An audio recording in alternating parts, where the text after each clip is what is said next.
Hi, today Group 30 will be taking you through a machine learning project. The Kaggle competition we chose was BigQuery Geotab Intersection Congestion.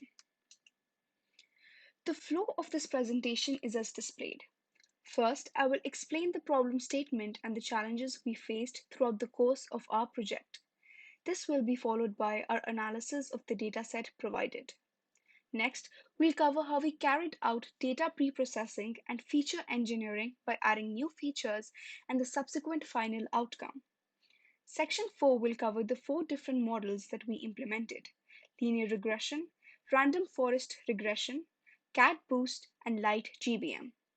We will then move on to the outcome of our models through our Kaggle score and rank and wrap up this presentation with a conclusion. So let's begin. The problem description. For this competition, our task was to predict 20th, 50th, and 80th percentiles in distance to first stop, how far before the intersection the vehicle stopped for the first time, and total time stopped, how long did the vehicle stop to cross the intersection, from the given traffic congestion data in cities of Atlanta, Philadelphia, Boston, and Chicago, based on factors like street name, day, date, and geographical position. We faced various challenges throughout the length of this project. The first and toughest challenge that we faced was the stark difference in the current data uploaded for the Kaggle challenge versus the actual initial data. As we had no access to the original data, the RMSE for each of our models was quite high. As we wanted to test out our model's accuracy against the competitors in the leaderboard, we decided to go out of our way to ask the participants of the BigQuery competition whether they had the original data.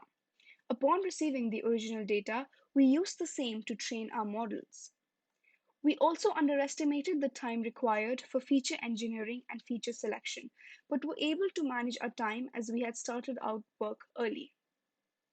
Another challenge that we faced was in selecting appropriate models for the data that we had. This required extensive research on various types of models, their advantages and disadvantages, and a detailed comparison among them. Let's move on to Section 2, Understanding and Analyzing the Dataset. The features displayed were provided to us via Kaggle. The given input features were row ID, intersection ID, latitude and longitude, entry and exit street name, entry and exit heading, hour, weekend, month, path, and city. Our target variables were total time stopped, which is the total time spent by the vehicle in being stuck in traffic before crossing the intersection, and distance to first stop, that describes how far before the intersection the vehicle stopped for the first time. One of the most important parts of machine learning is interpreting the data available to us and derive insights that can help us understand the data better and make meaningful predictions about its behavior.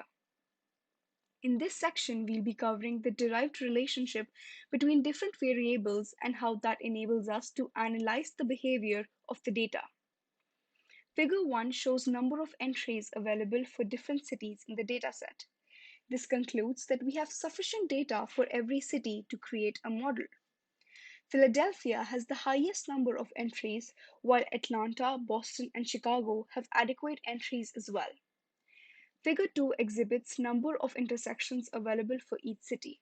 As we can see, even though Philadelphia has the highest number of entries, the number of intersections are highest in Chicago. Figure 3 shows the distribution of the intersection network using real maps. It displays the distribution of the intersections and entries in different cities. This helps in understanding how the intersections are located geographically. Figures 4 and 5 represent relationship between cities and the target variables. Figure 4 shows a direct relation between increasing percentiles and distances as expected. The amount of increment depends on the city. Atlanta and Philadelphia experienced the highest increase in the distances. This can be due to them having longer queues at intersections in comparison with Chicago and Boston. Atlanta in general shows the longest queues. Figure 5, on the other hand, is a measure of how long cars must wait before they can cross the intersection. Cars in Atlanta take the longest time, which is in coherence with the longest queues. However, cars in Philadelphia take the least amount of time to cross an intersection on average.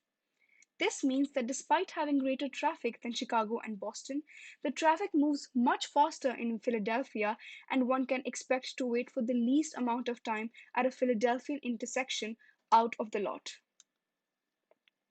Figure 6 displays the average speed of vehicles in different cities, and as anticipated, the average speed is the same irrespective of the percentile, with Philadelphia having the highest vehicular speed out of all the four cities. Figures 7 and 8 show the effect of weekend on the target variables. As expected, the traffic is less on a weekend, and both the distance to first stop and total time stopped is less on weekends than on weekdays. We'll now cover data preprocessing and feature engineering. From the trends and patterns seen in the previous section, new features were created that provided stronger indication of traffic congestion. Since the direction of travel can have an impact on traffic congestion, we created the features car turn and type of turn that are derived from entry and exit heading. Next, our focus was to deduce a pattern from the given hourly time period. Since there was a noticeable reduction in traffic at night, a new feature, daytime, was created to take this observation into account. Since the geographical position of the place does influence the traffic in a region to a great extent, the same street feature was added to check whether the car was traveling along the same street after crossing an intersection. Another feature called City Center was created based on the busiest intersection in the city. It signifies the distance of the place from the city center, which is calculated using latitude and longitude. We realize that the type of road a car travels on also has an impact. For example, the traffic on a street can be different from that on an avenue or a highway. Hence, road type was derived from the exit and entry street name. Intersection ID could belong to multiple cities. So, to make the intersection ID unique for every intersection, the city string was appended to the intersection ID, thus creating a new feature called city intersection. This concludes how our new and unique features were derived from the pre-existing feature set. This slide illustrates a final dataset.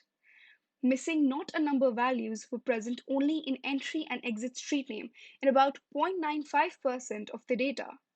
Since this percentage is minimal, they were replaced by empty string values.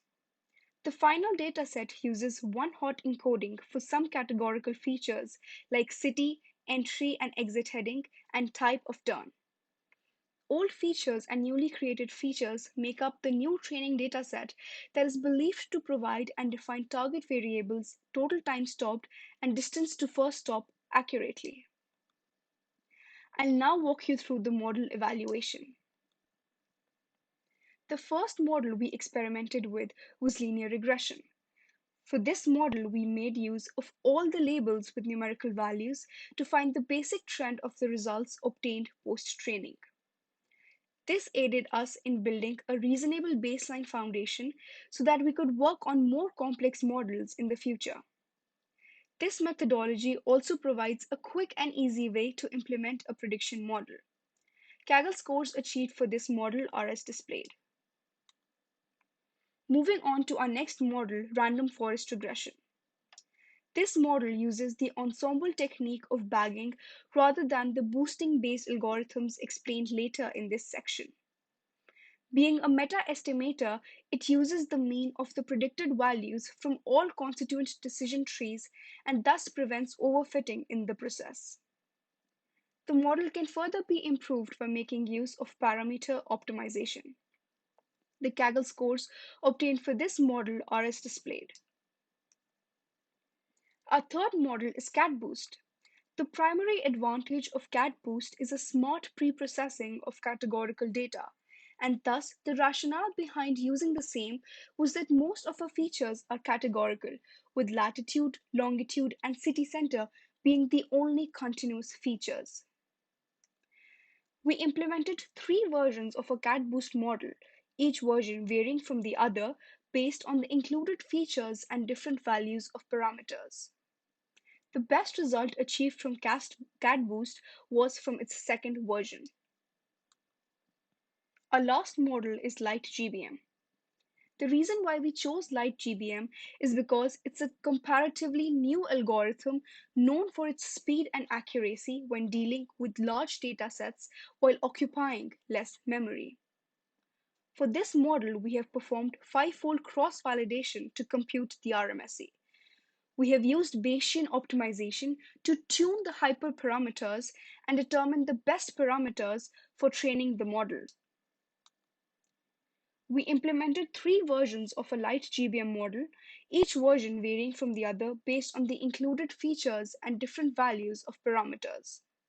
The best result achieved from light GBM was from its third version. This was also the overall best result obtained from all the models. Section 5 will cover a Kaggle score and rank for our best model, that is the light GBM version 3. A private leaderboard score was a wee bit over 58, and a public leaderboard score was about 63.7, enabling us to obtain the first rank in a competition that involved 436 teams. We have now reached the last section of our presentation. To conclude, traffic congestion is a ubiquitous problem and thus poses a very interesting challenge to overcome in terms of machine learning. The primary observation was that the problem was more focused on feature engineering and feature selection than on model selection. We also witnessed that implementing models in parallel with data analysis proved to be highly efficient. Furthermore, this project allowed us to implement the machine learning concepts that we had learned in class. There is future scope for this project that we aim to implement through trying out artificial neural network and further research on random forest regression. A further extension to implement ensemble learning is another area we plan to investigate. We also aim to gather more data and implement more features such as rain, temperature, etc. Thank you and hope you enjoyed our presentation. Stay happy and stay safe.